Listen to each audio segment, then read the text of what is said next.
New data on the accounts in tax havens and undeclared assets of the family of former Argentine President Mauricio Macri has been released as part of the Pandora Papers investigation. In Colombia, relatives of the victims of the false positives scandal met to present testimonies, demands, and the proposal of the families affected by this state-sponsored crime.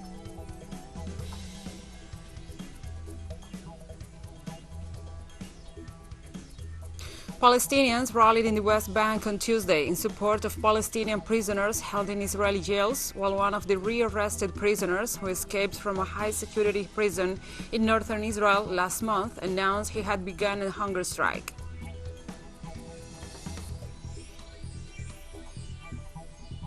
From the headquarters of TeleSUR English in Havana, Cuba, this is From the South. I'm your host, Gladys Quesada, and these are the news. New data on the accounts in tax havens and undeclared assets of the family of former Argentine President Mauricio Macri has been released as part of the Pandora Papers investigations. In April 2016, when the Panama Papers were released, and just 4 months into Macri's presidency, accounts of the former president, his brothers Mariano and Gianfranco, and also his father were discovered. Legal proceedings were filed against all of them, and Macri was acquitted, but his brothers are still under investigation.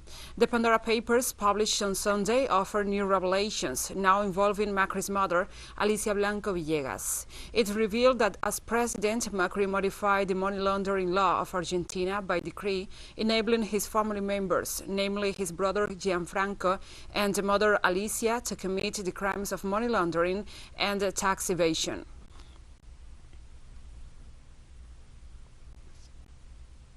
And this Wednesday, October 6, marks the 45th anniversary of the terrorist act against Cubana de Aviación plane, in which 73 people died, a terrible event that Cuba still mourns. On October 6, 1976, Cubana de Aviación's Cu-455 aircraft exploded in mid-flight as a result of an attack orchestrated by Cuban-born terrorist Luis Posada Carriles and Orlando Bosch Avila. The plane was en route from Barbados to Jamaica, with final destination in Havana, the Cuban capital. All 73 people aboard died after the explosion, which is considered one of the most brutal terrorist acts carried out by CIA agents against the Cuban Revolution. Among the 73 people killed were 57 Cubans, 11 Guyanese students, and 5 Korean artists. Also among the victims of the monstrous sabotage were the members of Cuba's youth fencing team, who were returning home from Venezuela after winning top honors at the Central American and Caribbean Fencing Championships. They were 24 athletes who were barely 20 years old. They are, for Cuba, martyrs of the second battle that the island had to fight, the war against terrorism. El dolor se comparte, el dolor se multiplica. Millones de cubanos lloramos hoy junto a los seres queridos de las víctimas del abominable crimen. Y cuando un pueblo enérgico y viril llora, la injusticia tiembla. Patria o muerte, venceremos. And after this moment, we continue. After the xenophobic attacks suffered by Venezuelan citizens in northern Chile, the Return to the Homeland program was reactivated by the Venezuelan government. Under strict health and safety measures, 200 Venezuelan nationals returned to their home country from Chile. We have more in the following report by our correspondent, Paola Dragnit. The economic sanctions against Venezuela have a harsh effect on its people. Dayelden crossed the desert to Santiago looking for new opportunities, but today she is at the embassy along with 200 more fellow nationals who intend to return to their country with the Back to the Homeland program.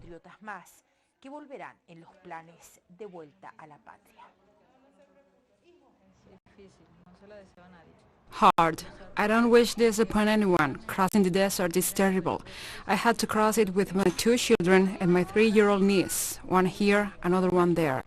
It just swells my chest from the inside. I don't know how to describe what it feels like. All I know is I'm going to set foot on Caracas.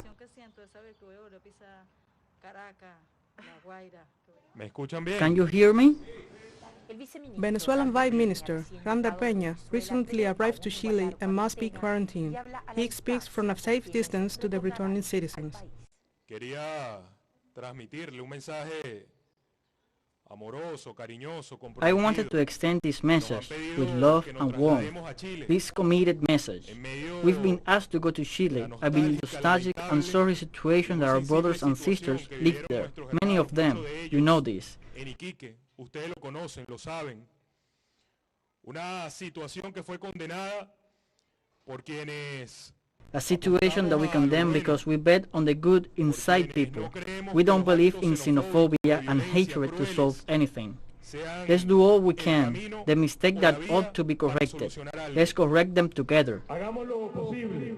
Los errores que tengamos que corregir, corrijámoslos juntos. El recomienzo que debamos hacer, recomencemos. This new beginning, let's do it together. We can only make the country we all want together. Thank you, brothers and sisters, Venezuelans. God bless you. Todos y todas juntos. Gracias, hermanos y hermanas, venezolanos, venezolanas. Dios los bendiga. This is the 15th flight that leaves us in Chile. Hundreds of Venezuelans plan on going back. We know that many Venezuelans actually migrate for economic reasons. The unilateral coercive measures have affected the Venezuelan family. They've affected our day-to-day, our immediate expectations, so they look for better opportunities for their children, for their families. This is the bus that transports tens of Venezuelan families who have decided to return to their homeland in these flights that the Venezuelan government makes available for the people who have come to Chile as regular or irregular migrants, but who cannot go back to their country for one reason or the other. So they can go back with this initiative, return to the homeland.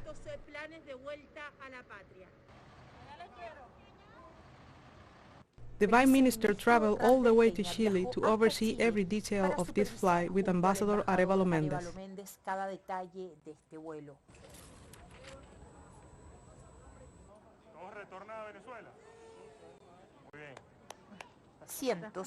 Hundreds await the new flight. ¿Qué le diría a los compatriotas que quieren salir de Venezuela? Es difícil estar afuera. Que no se muevan de nuestro país. Don't leave our country. It's hard being outside. Being a migrant is horrible. One is better at home with one's family. I love my Venezuela. It doesn't matter if it's not the Venezuela I left behind, but I feel rejoiced because I know that's where my family and brothers and sisters wait. My president waits, and my friends, in the name of Jesus Christ.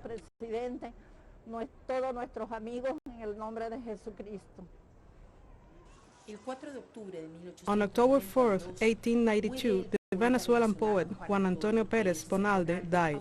He was the author of Back to the Homeland, a poem that this day embodies the feeling of over 200 Venezuelans who returned to their country.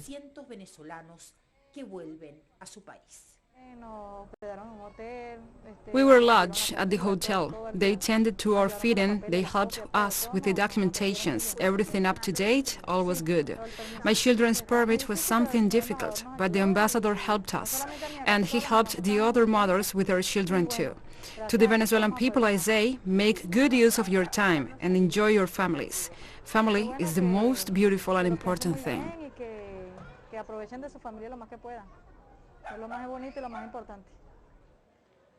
We are living now. We live feeling successful. We accomplished the task appointed to us by the President Nicolás Maduro, and we've held our responsibilities with the 200 Venezuelan citizens who expressed their will of going back to our country. We will wait for them there with open arms.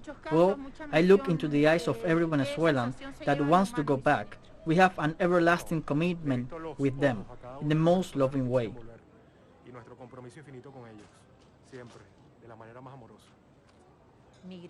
Migrating is a human right, just like going back home. Thank you, Paula, for this report, and we'll be right back after this very short break, so don't go away.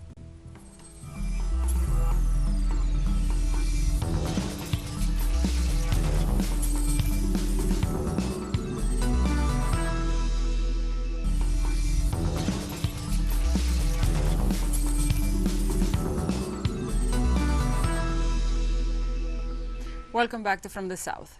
In Colombia, relatives of the victims of the false positive scandal met to present testimonies, demands, and the proposals of the families affected by this state-sponsored crime. The Meeting for Truth and the Recognition of Victims of the Extrajudicial Killings brought together Colombians from 5 regions of the country as they continue to campaign for justice for their loved ones. In a statement, the Truth and Reconciliation Commission, a body created under the 2016 peace agreements, underlined the government's responsibility for these killings. The false positive scandal refers to the practice of Colombian soldiers killing and falsely representing civilians as enemy combatants in order to inflate body counts and to secure benefits. A special court concluded that more than 6,400 civilians were extrajudicially killed by the Colombian army as part of the practice. Places with so many sacrifices, to be here with the victims, the husbands, sons, daughters, and women who fought for peace and human rights and were assassinated by members of the Colombian State Police. Thank you for making us experience this profound union. Thank you for coming here from... In this meeting, we will welcome the voices of those who rose up in a battle for justice and truth that showed Colombia and the world one of the most painful sides of the violence and the armed conflict. Today, we want the country to have the opportunity to listen to those who have been demanding the truth about what happened for more than 15 years. We want their struggle for dignity and the good name of their loved ones to be recognized. This Tuesday, Pedro Castillo, president of Peru, condemned the constant attempts by opposition sectors to depose members of his cabinet. Addressing the moves, Castillo referred to a virus of interpellation and censorship. Last week, Peruvian opposition parties registered a motion of censure against the Minister of Labor, Iber Maraví, after concluding the interpellation to which he was submitted in the unicameral Congress in relation to alleged links with terrorist acts. Sectors of the Peruvian right claim the minister had links to the Shining Path guerrilla group, something that the official has denied. This Tuesday, the Minister of Justice and Human Rights, Aníbal Torres, clarified that the executive will not promote a motion of no confidence against Maraví and assured that the decision was made by the president and is supported by the rest of the cabinet.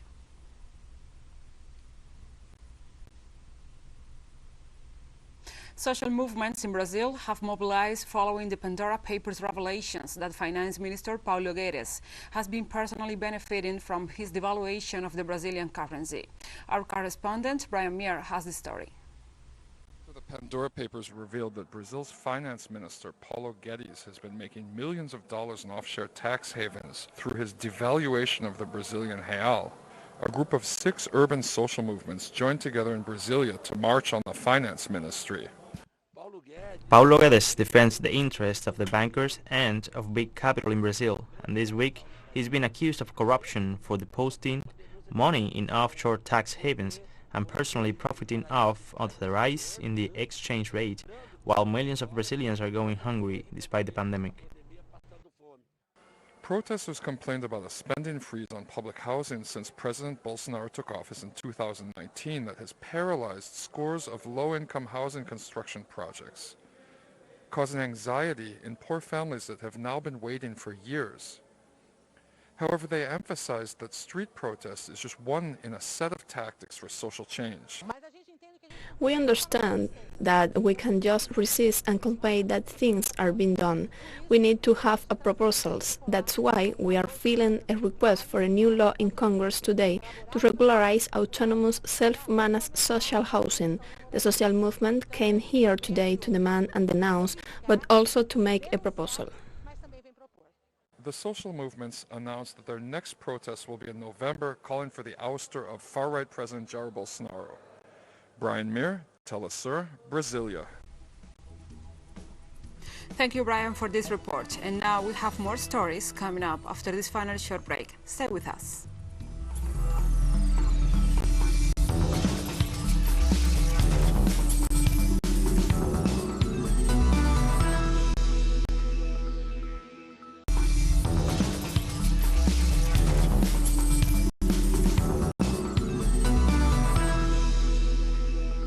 Welcome back. Palestinians rallied in the West Bank town of Nablus on Tuesday in support of Palestinian prisoners held in Israeli jails, where they face abuses and violations of their rights. Meanwhile, one of the rearrested Palestinian prisoners who escaped from a high-security prison in northern Israel last month announced he had begun an open-ended hunger strike against what his lawyers described as harsh isolation conditions. The right to think about freedom.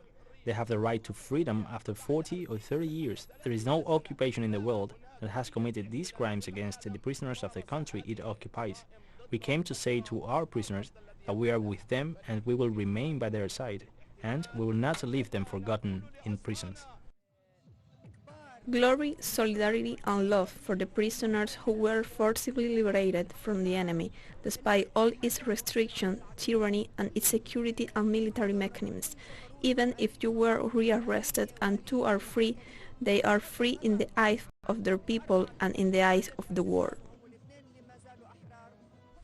Southern African leaders on Tuesday extended their military mission aimed at eliminating the terrorist groups operating across northern Mozambique.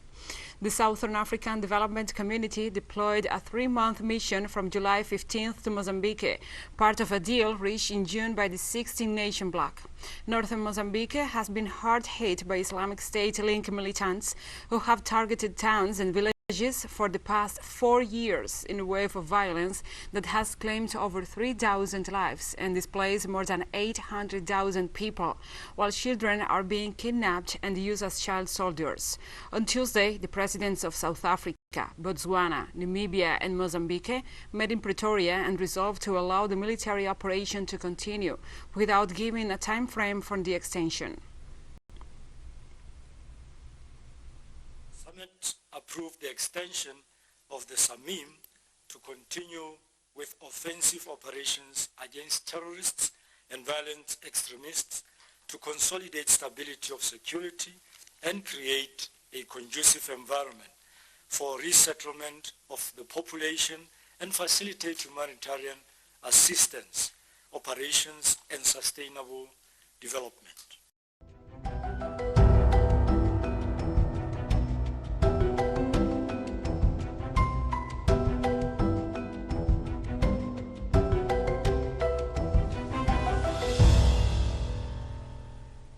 Now we address other topics. In the United Kingdom, members of the campaign group Insulate Britain protested against the possibility of being imprisoned for mobilizing to call on the government to implement concrete action to combat climate change.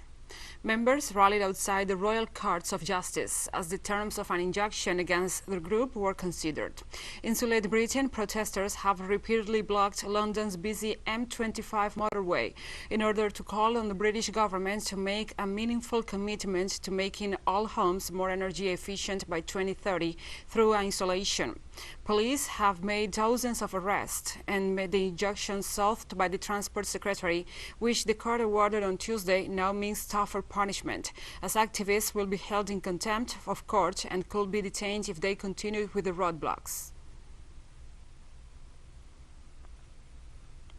Put into law themselves a law which says we have to limit global temperature increases to 2 degrees Celsius. That is the law in this country.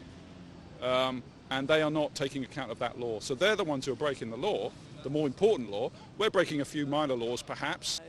And instead of fiddling around with the law, which the government is doing now, to try and stop protests like ours, and stop people's right to protest, we want them to put resources immediately into insulating people's homes, taking them out of fuel poverty. Thousands of people die in this country because they can't afford to heat their homes.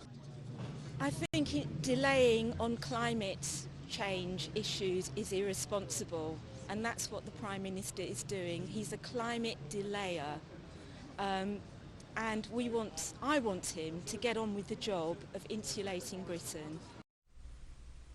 And a report by the United Nations Weather Agency published this Tuesday warns of a global water crisis amid climate change.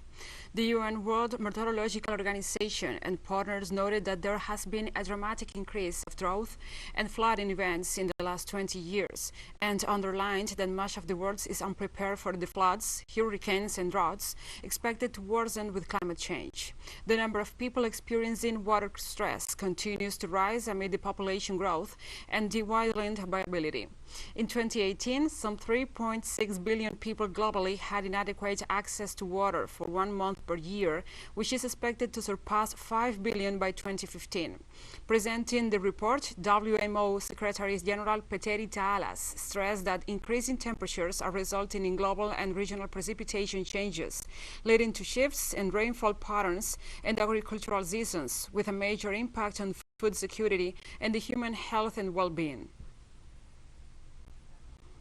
Also seen an increase in the amount of and duration of drought events. We have seen about 30% increase at the same time during the past 20 years, and this has been very much affecting Africa, and where both observing systems and early warning services are perhaps the poorest, and the population growth in Africa is boosting this challenge. The key issue for the COP26 is that we should raise our ambition in climate mitigation. That's of course number one. But besides that, we have to pay attention to climate adaptation, and since the negative trend in weather patterns will continue for the coming decades anyhow, and some of these features like melting of glaciers and sea level rise will continue for centuries because of the already high concentration of carbon dioxide. And we have come to the end of this news brief. But remember, you can find these and many other stories on our website at telesurenglish.net. And also, if you feel so inclined, please join us on social media. We are on Facebook, Twitter, Instagram and Telegram. For TeleSUR English, I'm Gladys Quesada. Thank you for watching.